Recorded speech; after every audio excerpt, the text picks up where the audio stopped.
to invite all of you to join me in paying homage to the Buddha by reciting Namo Tassa 3 times. Namo Tassa Bhagavato Arahato Samma Sambuddhassa. Namo Tassa Bhagavato Arahato Samma Sambuddhassa. Namo Tassa Bhagavato Arahato Samma Sambuddhassa. This evening I'd like to talk about the Buddha's positive thinking. In my own understanding, the Buddhist approach is very positive, but it doesn't always come across this way. People who are familiar with literature, Buddhist literature in the West, in Western tongues, in Western languages,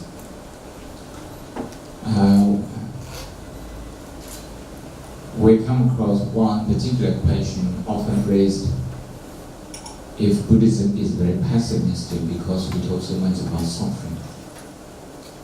And Buddhist insight is the insight into impermanence, into suffering, into non-self. So is there anything possible?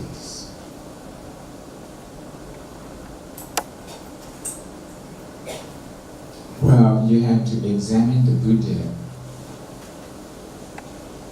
Buddha's teaching in its own right. That is the Eightfold Path, or the so-called the 3 trainings. The 3 trainings, it includes the training of the first one, attitude and emotion. The so-called the training of wisdom is nothing but the training of attitude and emotion. Both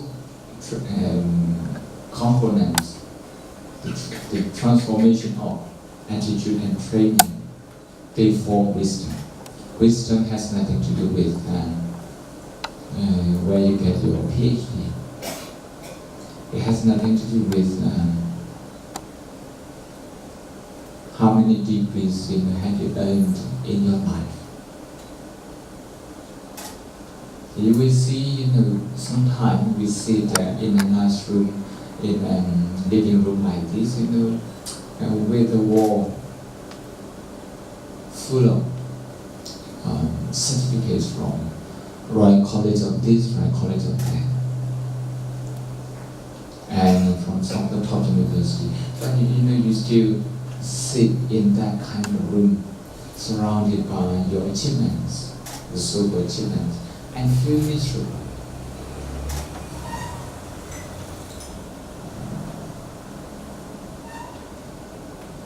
Despite the years of effort that we have put into acquiring those certificates, those recognition, it seems that they still cannot give us the immunity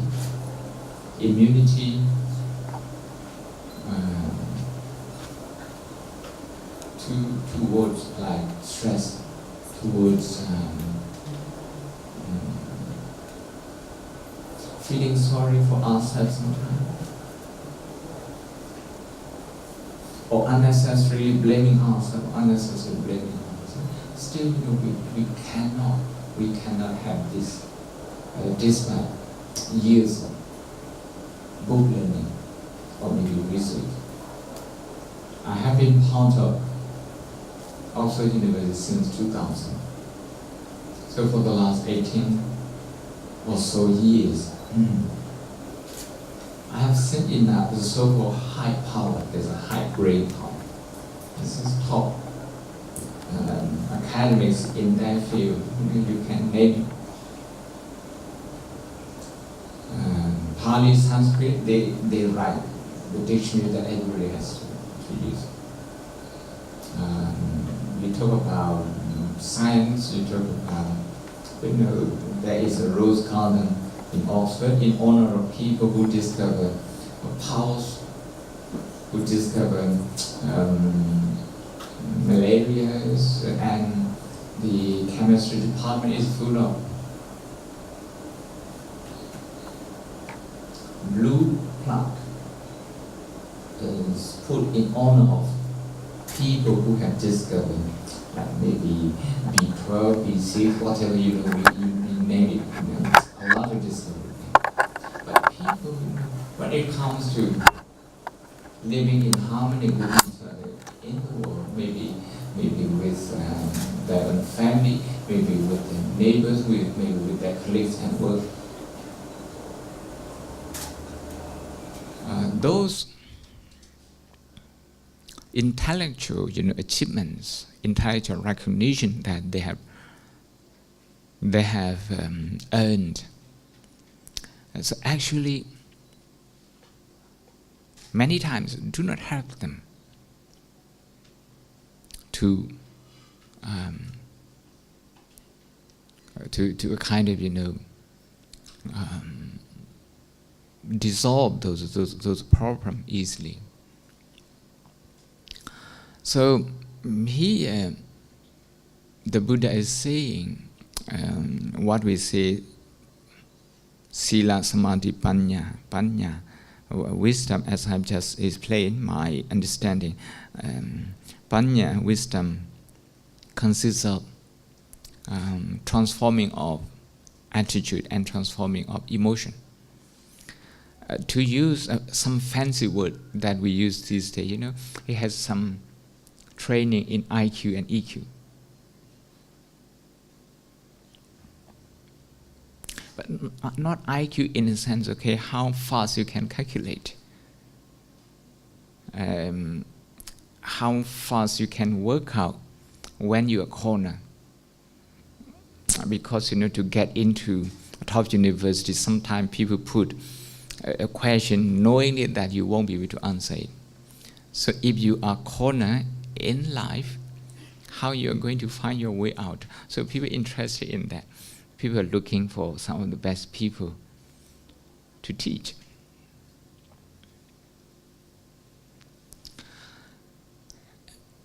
This, so far from what I have explained, nothing surprises you. And again, what I'm going to add now will not surprise you. Apart from the fact that it surprised me more than anything else, that we don't put 1 + 1 and get 2.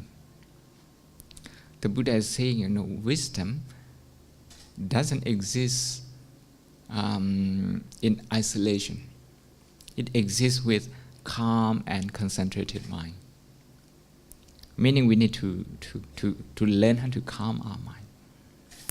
If you get up, if you wake up before you wake up in the morning, if the first thing you do is that, in the school I have to do this, a lot of to-do list. I have to do, in the office, a lot of to-do lists. Before you get up, you are already building a lot of stress.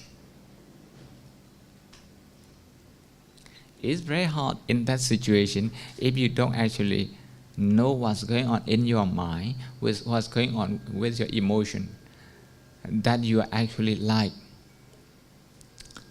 your thoughts are like a very powerful, flood, taking everything away with that. And you are getting carried away. If you don't realize that, if the mind is not calm enough to realize that, actually, whatever level of IQ and EQ you have doesn't quite work. It's not quite relevant. As if you have a very strong right hand, but then your left hand is not very strong, it's not very complementary, not working in complementary with your right hand. So what we say concentration or the mind knowing how to calm itself down, or samadhi, this one has to be understood in connection with wisdom. So wisdom plus concentration, or wisdom plus meditation, these two, they transform everything in you. So without taking these two factors into consideration, if we try to criticize the Buddha, that the Buddha, he always talks about suffering and his pessimistic, we actually miss the point, because we are not seeing him through his own light. You're actually comparing sometimes dark with light and light with dark. To be fair, we have to compare light only with light and darkness with darkness, not the other way around. How well a student is doing, okay, you can't compare him with the performance of his schoolmaster. Yeah. So now let's go into positive thinking. The Buddha's positive thinking is that his focus, the focus that he has, was always focusing on problem. He focuses on natural problem. Natural problem is that you and me, all of us, it doesn't matter how old we are, how fit we are. If we sit here for 1 hour, we get aches and pains. After some time, we get thirsty and I need this glass of water, and you will do the same. And taking in, after we have taken a certain amount of liquid, we need to disperse it, we need to release it. And then these are all natural problems that we have. So the Buddha focuses on natural problem as well. The Buddha also focuses on voluntary problem. Voluntary means it may not be a problem, but you volunteer to have it. You volunteer to have it as a problem. The earlier one that I have described as natural problem is involuntary problem. Whether you like it or not, you're going to have it. If you sit here long enough, okay, whether you are as young as the son or as old as the father, you're going to have the same pain. So this is involuntary. Sabbhava dukkha. But when you have these aches and pains, the way you deal with them, now you have choices. Okay, whether you're going to fight with the pain, trying to get rid of them, or whether you're going to focus on them, trying to develop understanding so that they have less impact on the way your emotion works. You have two choices. In neurology, as you all know,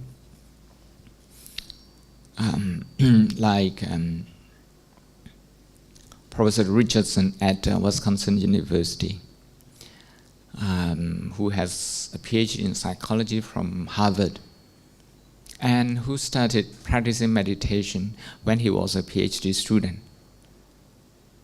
in Bodh Gaya. He continuously meditated for 7 courses, for 7 10-day courses. 2 courses from a disciple of Mahasi Sayadaw called Munindraji, an Indian teacher who studied with Mahasi Sayadaw in Rangoon. The other person was Goenkaji, who just left then Burma, now Myanmar, and resided in India. He visited Bodh Gaya. He conducted a meditation retreat. So David Richardson joined the join those meditation retreats, 7 retreats. He meditated for 7 days. No, so 70 days.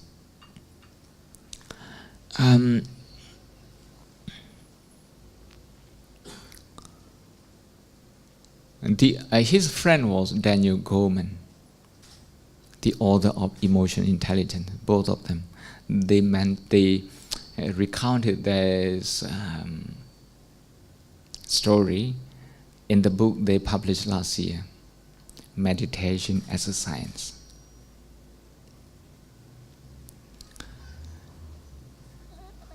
Years after this, now they are among the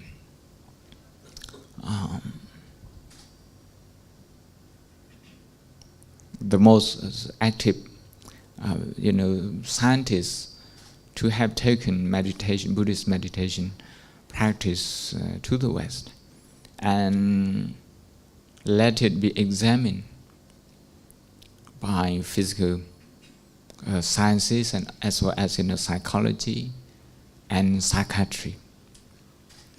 So, if you like, you can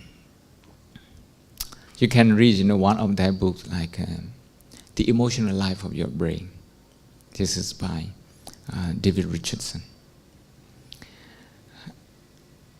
Sometimes 16 experienced meditation teachers, sometimes about 40 of them, were taken to USA and then made to meditate for 20 minutes each time, for each session, with all the fMRI and EEG and all those things hooked to them. Just 20 minutes.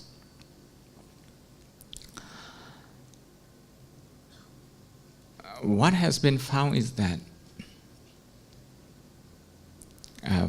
people who choose to focus on positive things, the left side of the prefrontal cortex is more active. It has more activities. For people who choose to focus on anxieties, on what might go wrong, on what has not been done, what has not been achieved, rather than what has been achieved, those people, the right side of their prefrontal cortex has more activities. So even the brain tells you that there are two different things. The half full and half empty, which one you choose to focus on? If you choose to focus on the half empty one, the right side of your brain works more. If you focus on the full half, then the left side is working better. This is not the end of the story. As we have a story in psychology that there are two wolves inside us, the black one and the white one, and they don't eat the same food. If you focus on positive things, whatever the situation, if you train your mind, to remain positive, then you are feeding the white wolf, not the black one. Over time, the white one will be stronger than the black one. But if you just cultivate a habit of focusing on negative things in your life, then your black wolf will be becoming stronger than the white one. So in terms of being under pressure, in terms of difficulty, like today, I was expecting that we would be getting here a lot earlier. But thanks to the traffic, we are here just in time. Just. So, for 1.5 hours or so, I could have, focus on anything negative. This could be in Colombo, this could be in Rangoon, this could be in Bangkok, it could be in London. Even a small city like Oxford, you can do this on day in and day out basis. What happened then? If the exercise is more with the black wolf, in terms of pressure, in terms of difficulty, the black wolf is coming out stronger to dictate the course of your action, the course of your emotion, the course of your decision making. Like Winston Churchill said in one of the occasions, people who are positive, they find opportunities in every difficulties. But people who are negative, they find difficulties in every opportunities. Just the other way around. So now when it comes to the Buddha, look at how we meditate. We meditate on pain, on physical pain, because we cannot avoid it here. There's no use running away from this. We might as well try to understand it. If my back, has some pain, even if I try to ignore that, I still cannot go away from this, because this just means suppressing it. I'm using more energy to suppress this. So it's more energy efficient to actually work with this, instead of arguing with the pain that you are feeling in your body.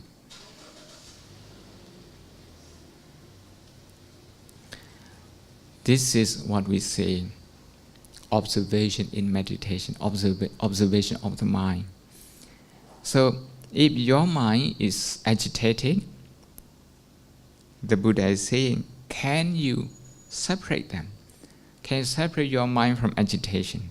Look at them as two separate things. Okay, this is agitation, this is the mind. And can you not cultivate the habit of not adding I into that, not adding me, not adding my into that? This is the mind, not my mind. This is frustration, not my frustration. By doing so, you are going to see another aspect, which is non-personalized aspect. Only that through that non-personalization aspect that you can understand the person sitting next to you frustrated. Otherwise, if you personalize this frustration, you're going to end up blaming yourself or blaming someone else. I am a little bit late here because I didn't start the journey early. I can end up blaming myself. I can end up blaming my assistant, which is a lot of energy consuming if you do that. So the Buddha is saying, look, if the reality is painful, it doesn't really need to make you miserable. If you sit here, if you get some back pain because you've been sitting long, if you get some headache because you've been working all day, that physical pain doesn't have to be translated into mental pain. We have this choice. So in working with pain, in focusing on the pain, actually the Buddha's own aim and objective is to actually live with the pain and to actually reduce the impact of the pain. In another way, without using the word happiness, the Buddha is talking about it. So happiness is the elephant in the room. if you like, to use the metaphor that people do.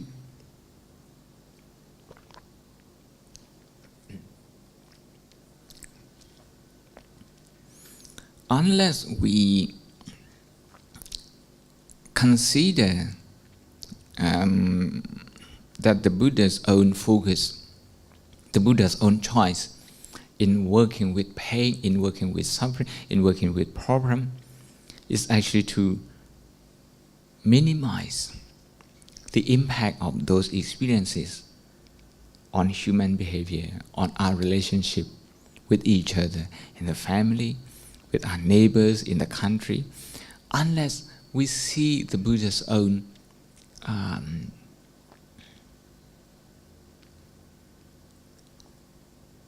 his motivation and the goal that he has in mind. We're not going to understand him. This is to say, the Buddha's own aims and objective is clearly defined in the Four Noble Truths. He called it dukkha nirodha. Nirodha means to reduce, to eradicate, to overcome. Dukkha means problem. If you have a problem at work, the Buddha is very interested in how to reduce them. If we have a problem within a country, maybe economics, maybe political, maybe environmental, maybe social. In all of those, the Buddha is interested.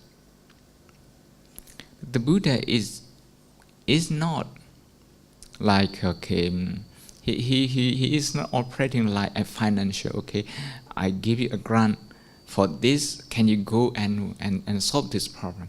The Buddha is not doing. What the Buddha is doing is that he wants to provide a tool for everyone, a psychological tool, so that we can use this everywhere.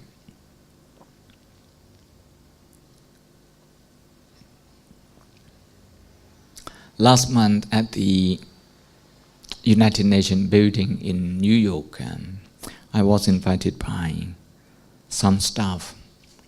Many of them come from Myanmar, and many others, are from other countries. They have a meditation society, and they say, during the General Assembly period, things are really, really hectic and very stressful. So my opening sentence to them was, the United Nations was founded to solve problem. Meaning is the place where you work on problem. Meaning, by extension, you have to expect that the problem from all over the world will be coming here. You need to expect this. If you expect this, you are prepared, mentally prepared. If you expected the traffic jam and you travel this time of the day in Colombo, you're not going to feel very agitated because you expected it. So expectation management is very important. This is part of Buddhist training. So at the UN, I told some of the staff who came to my talk and meditation session that we actually needed to remind ourselves every day, before you come to work, and after the work of the day, and before you return home, that you are here at the United Nations to actually work on those problems on behalf of many people, many billions of people in the world. If you do that, you are not going to subconsciously, I repeat the word, you're not going to subconsciously and automatically react. That subconscious and automatic reaction, that consumes a lot of our energy.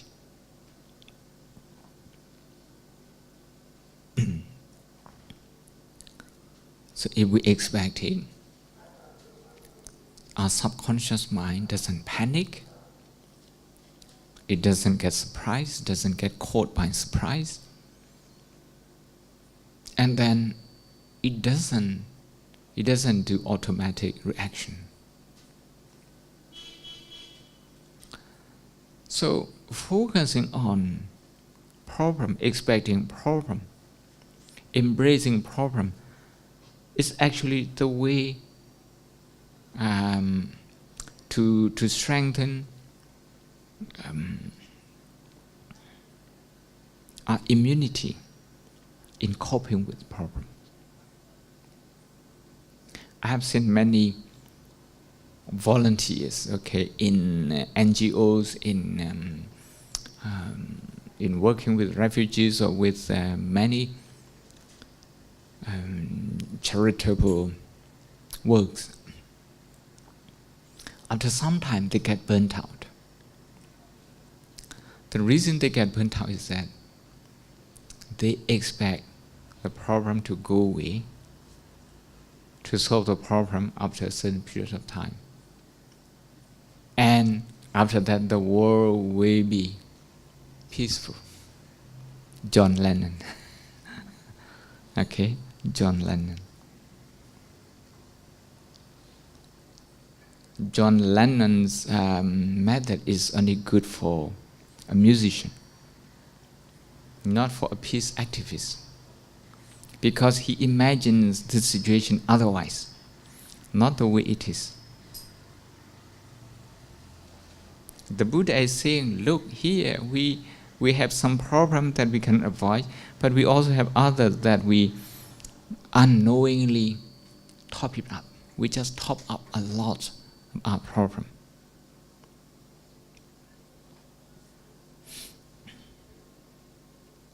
So, by contemplating on problems with calm mind, with the right attitude, with right emotion. I repeat again, with calm mind, calm state of mind, and then with the right attitude, and with the right emotional training. These three things. We will never top up problems. The problem as it is, we're able to cope with it. We all have the capacity to look after ourselves. When things become too much, that's because unknowingly we top up the problem. We ignore what I usually call, inner child, the child inside us that is yearning for comfort, for acknowledgement. But we instead, because we are quite scared of pain, so when the child inside starts crying, we like to shut up this child. Stop, don't cry. But in starting, his focus by contemplating on pain or suffering, the Buddha is actually comforting the inner child, the child inside, the child that complains so much about the past, that complains so much about his classroom, classmates, complains about the traffic. And when he grows up, the child, who complains a lot about his playmates, his cricket team members in Sri Lanka, for example. And all those complaints, they become a habit, emotional habit. And those habits, we need to look at them with the right attitude. We need to look at them as if this is our only and one child. Mata yatha niyang buddhang. I'm very pleased to recite this stanza here in Sri Lanka in 1991 when I got my first MA in Sri Lanka at Buddhist Empire University. Not many people knew the university yet. Okay, because it has never been under the Minister of Education. It has also been under the office of the President. And I was among the first batch of overseas students to have graduated, with an MA in the English medium from this university. And the reason I'm saying this now, I'm here in Sri Lanka today to lead an international conference at this university. At this university, we are opening it at Galadari tomorrow with the head of the state and the head of the Buddhist Mahasangha here. And it's about, scholars from about 10, 11 countries. A way of, repaying gratitude to Sri Lanka, to this mother university. And when we actually graduate, during the graduation, as we walk into the BMICH, there was no music, there was no piano, no classic, and nothing like that. It was this stanza that was played. The Buddha is saying, look at the pain as if this pain is your only one child. You're not going to ignore your child. You're not going to fight with your child. You're only one child. As the mother, you will be 100% attentive to the pain of your child.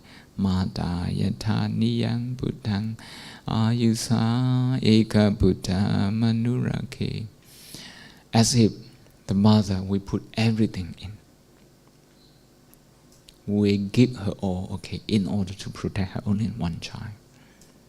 In the same way, when you have stress, when you have anxiety, look at this anxiety as if this anxiety is your only one child. Don't ignore that. If you ignore that, this anxiety exists in your subconscious mind. So your subconscious mind is being ignored. A child which is ignored grows up cold, rigid, disconnected, not responsive, feeling totally,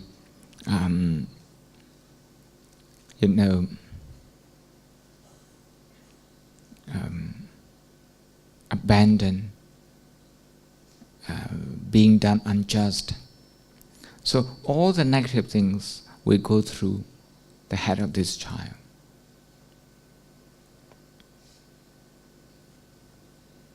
So by paying attention to the pain of this child, the inner child that is in the subconscious mind, even if you are in a meeting, in a boardroom, meeting with other people, there are times when you have difficult discussions. There are times when you have a tense situation. At that time, look into your mind, what your inner child is saying to you. The Buddha is saying, Satipatthana Sutta. This inner child is saying, please pay attention to me. I'm under pressure here. So what you do is you recognize that. Okay, you're in pain. You embrace this pain with mindfulness, with a motherly love. If you do that, the pain in your heart, the tension in your heart will ease off. What a child needs is not many toys, it's not a nice car, it's not nice clothes, but it's the motherly attention from their parents. So in the same way, within each and every one of us, we have an inner child. An inner child.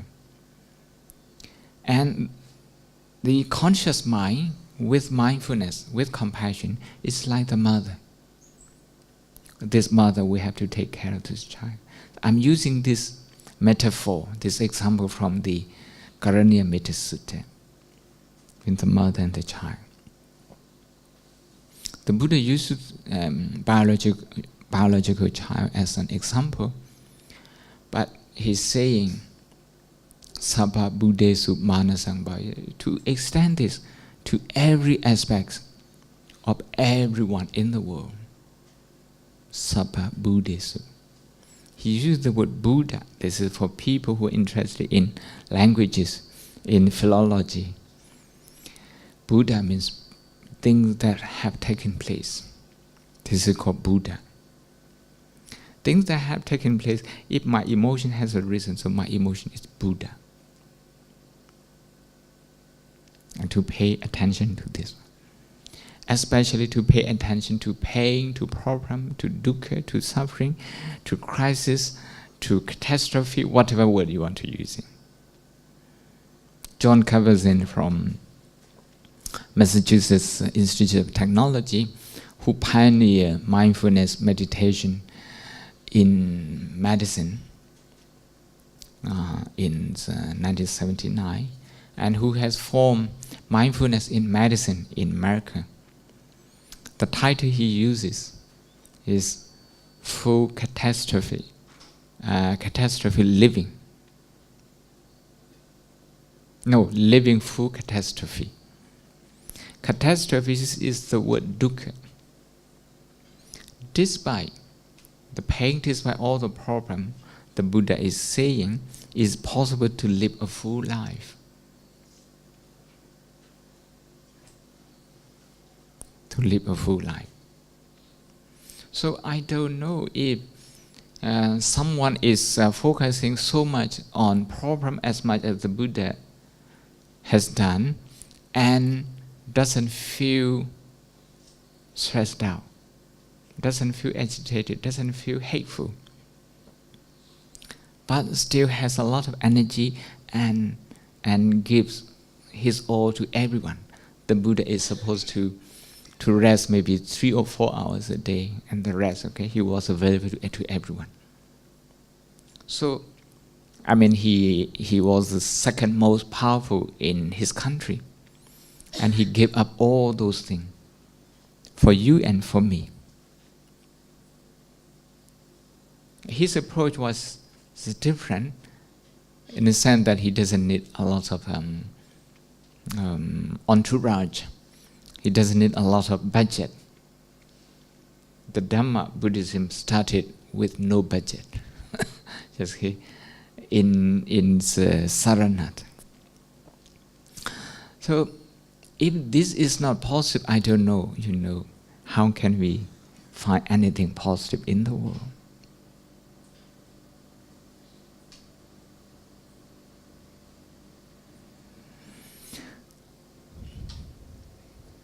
Now, not only working on pains and problems, the Buddha says, there are many things in our life that are working very well.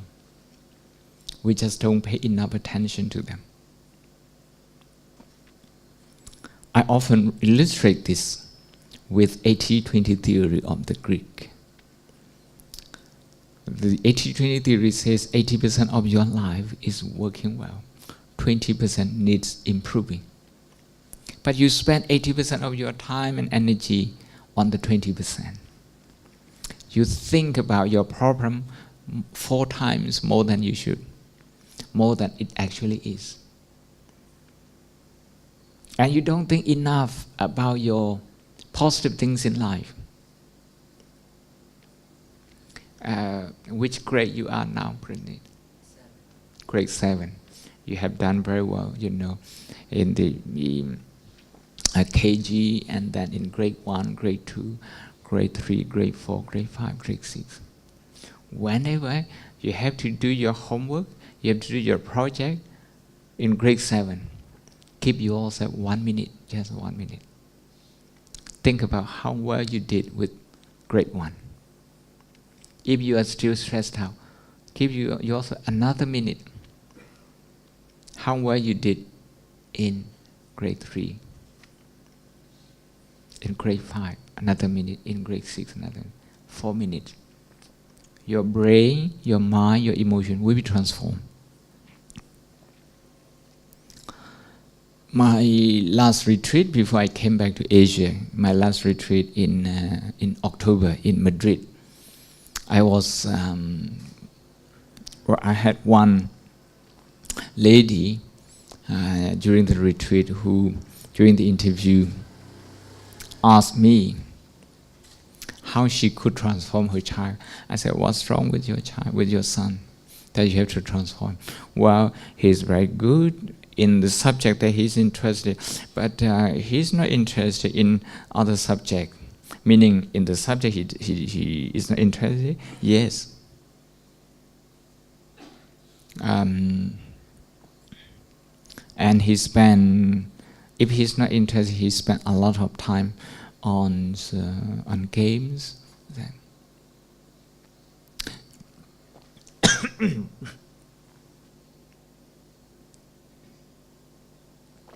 I asked, does he smoke? No. Does he, play any sport? Yes. Has he ever quarreled with anyone? It's got into trouble and you have to, go to maybe a police station, maybe to the headmaster in the school and sort of, no, never.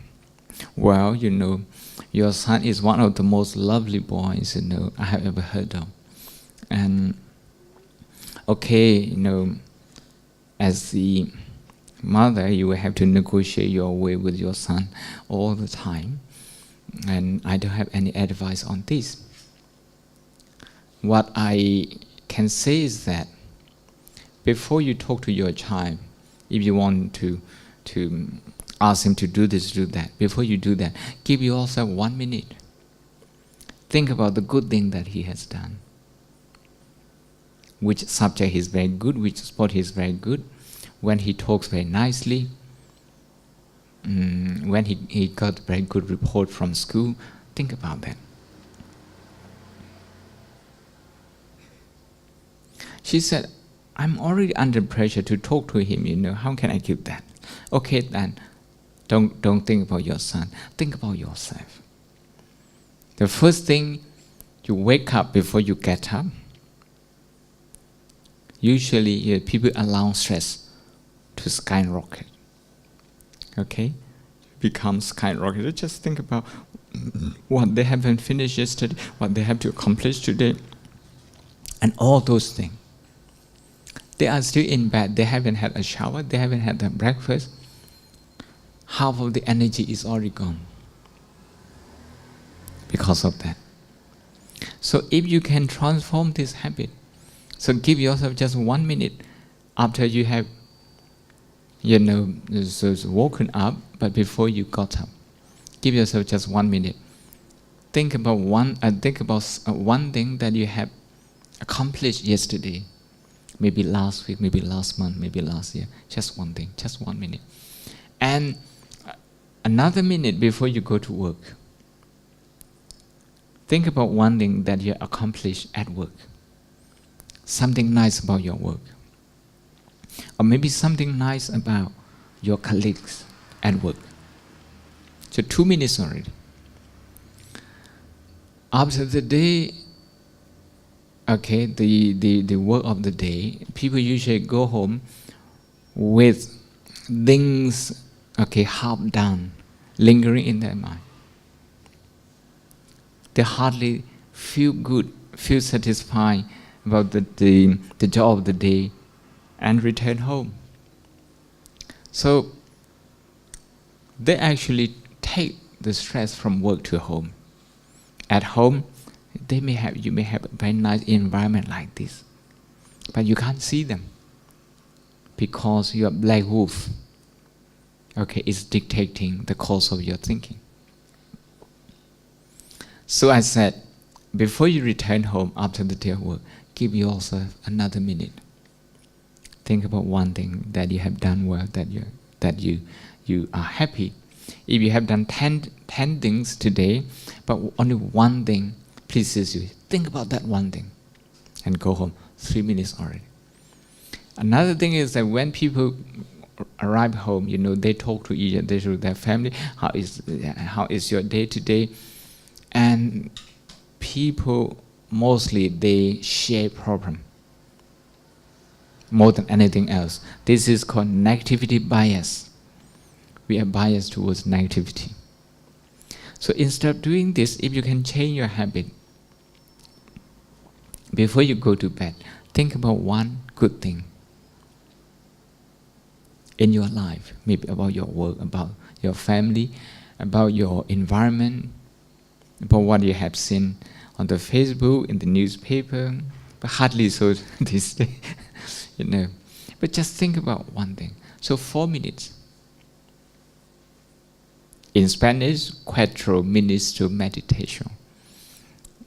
I created this in Madrid this time. I've been sharing all the way.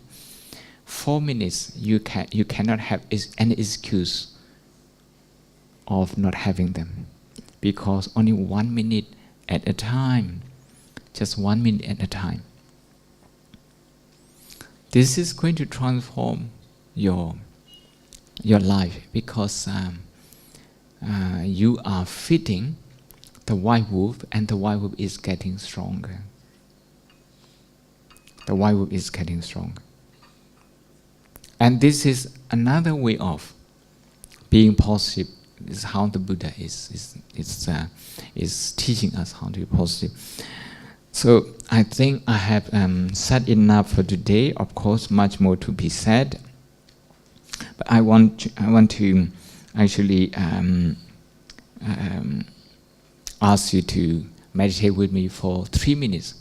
I don't want to do that long, because if I do very long, you're going to give up after I left. Okay? So just 3 minutes, enough for you to maintain it on your own.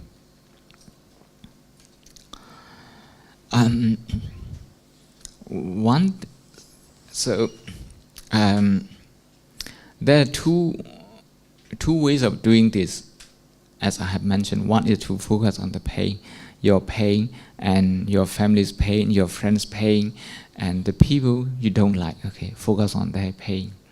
The pain of your country, the pain of your neighboring countries, and their neighboring country, another country.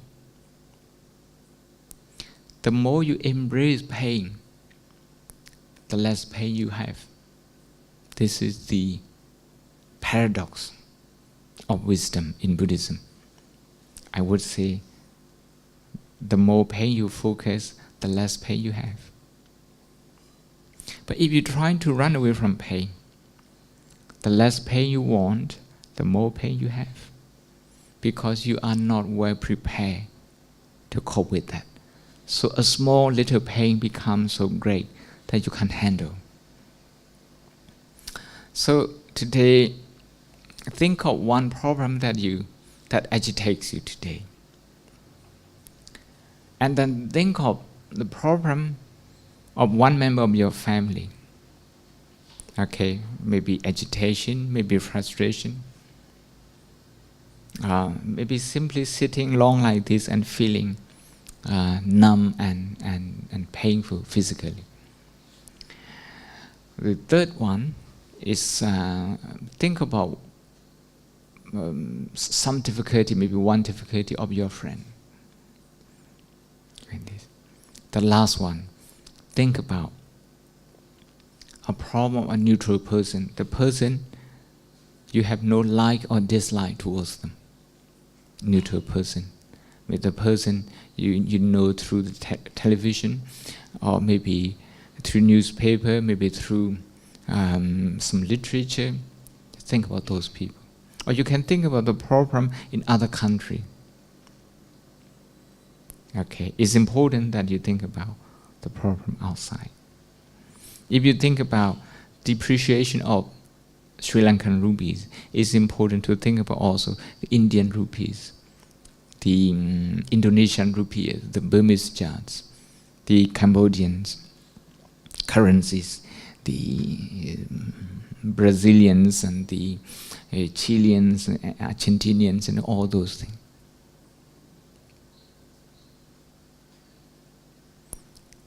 The more you embrace pain, the less the pain will become. So we try this for 3 minutes. Start with breathing in and out, slow and gentle. Breathe in with compassion for the body, because your body needs oxygen. The energy that we have is limited. It needs recharging. Breathe in and out, slow and gentle.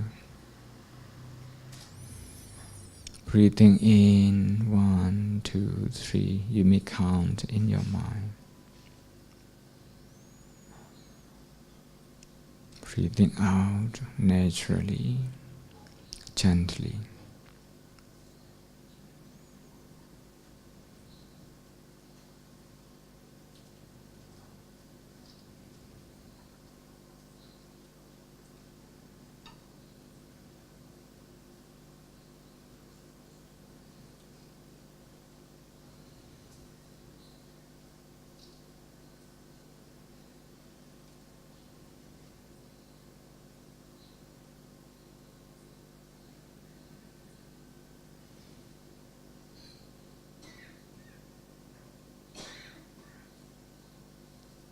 Think about one thing that agitates you today.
Just touch and go about other people's problem.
Thank you. It's 3 minutes now. If you have any question, I will take 3 questions. Anyone has any question, any comment? I said 3 questions because, my colleagues are waiting for me to have a meeting. so I have to rush back. Forgive me for this.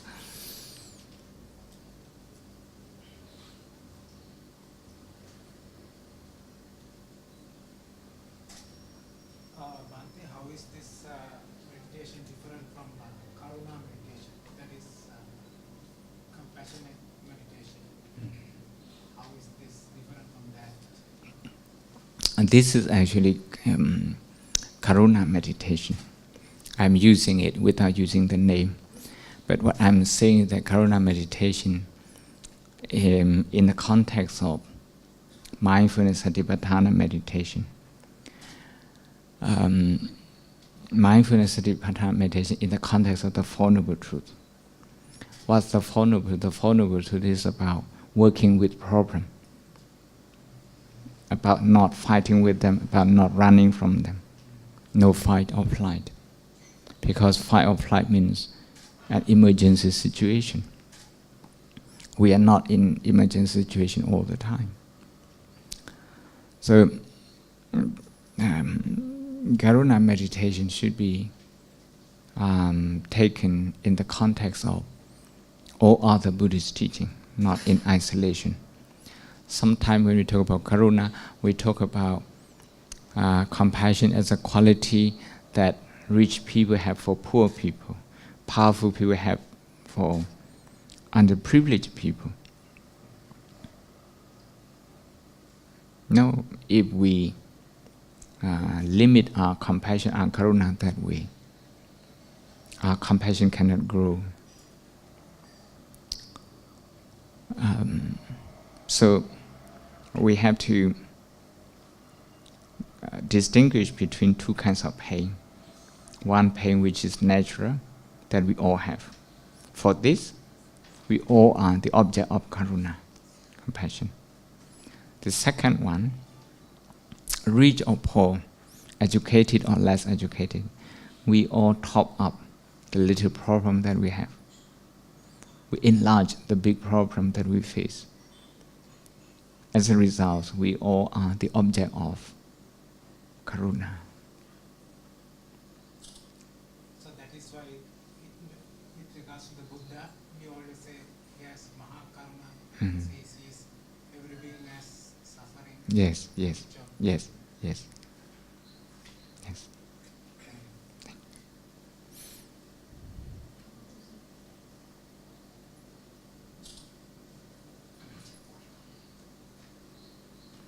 Here, Mahakaruna, great compassion. Great means the test is if you can connect with the pain of 2 people, your loved ones and the one who don't like you, the people who don't like you. If you can connect with their pain, even if they get angry with you, you see no reason to get angry with them, because you know they are in pain when they get angry with you. Now you said you are connecting this meditation with the mindfulness meditation, which is satipatthana. But in satipatthana you don't deal with people, you deal with reality, ultimate reality. There are no entities. But in karuna meditation you have entities. How do you manage the conflict? Well, it's not very typical. In karuna meditation, you start with people, with yourself. What you do, you recognize the pain in you. If you do karuna, and then you recognize the pain in your family members, that in your friend, that in neutral people, that in the people you don't like. If you do this again and again, what we dawn in your mind is there is only problem. The barrier between me and my family, between my family and my friends and the people I don't, actually this barrier is quite artificial. We come to see this. Meaning, Karuna meditation is intended to transcend all those barriers. In that sense, it comes to the same goal as the Vipassana meditation. It's all about transcending personalizing tendency in the mind.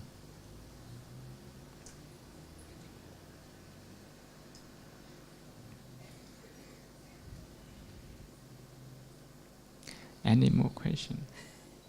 Yes, I do have a lot of questions. Please, I'll ask yeah. one. Yeah.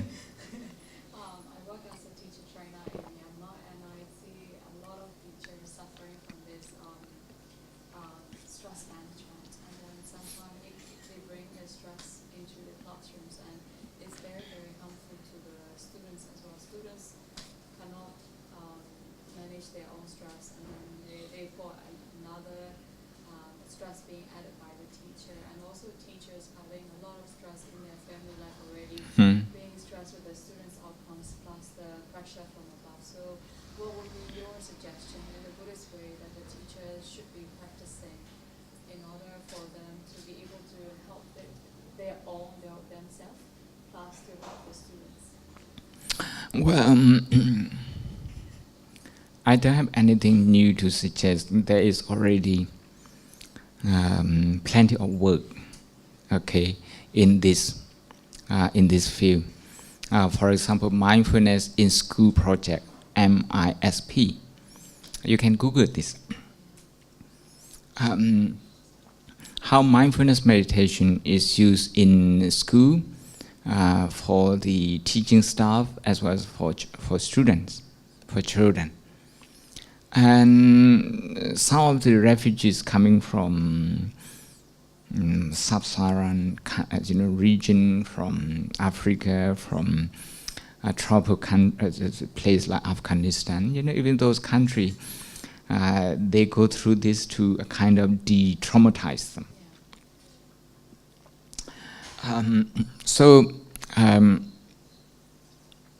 What I want to say is that we need to provide these facilities to the teacher. The principal, we complain that they don't have enough time to cover their syllabus. But by ignoring this problem, they will have more problem. So what we need to do is to reassure them there's a way out. You see? This can be done if you have this positive thinking. Otherwise, you might as well give up.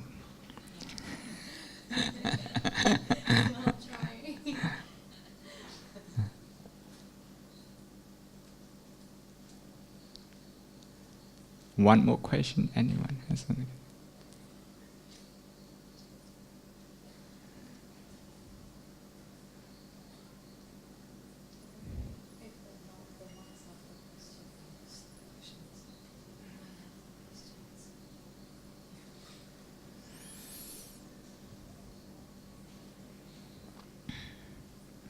It's not unique to teachers. Some of the nurses in the operation room, they just threw everything and left in the middle of the operation. It happened to policemen, it happened to politicians throwing chairs at each other. It can happen to Buddhist monks. It can happen within families. To the extent that the Buddha sees this kind of problem everywhere, that he came to a conclusion there is nothing personal about this problem.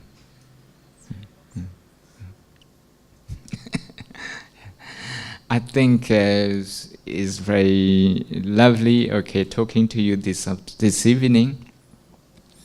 I hope the word positive thinking sticks to your mind, and we lose everything when we stop being positive. And anything that we have, stop having any value when we don't have any positive outlook.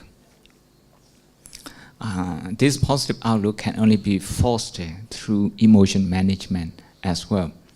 Emotion management, knowing how to transform negative emotion into positive one.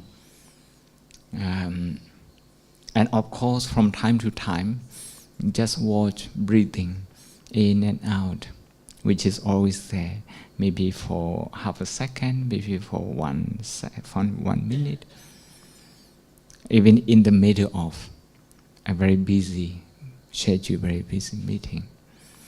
If you come back to yourself like that, you are at home. Home, at home in the English language,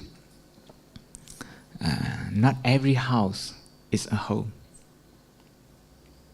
To feel at home, you need to feel relaxed, you need to feel in control, you need to feel calm, you need to feel connected. Then you feel at home. So if you can feel at home by watching your breathing in and out, you will feel at home everywhere. And the world will be more positive than it has been. Thank you. Sadhu, sadhu, sadhu.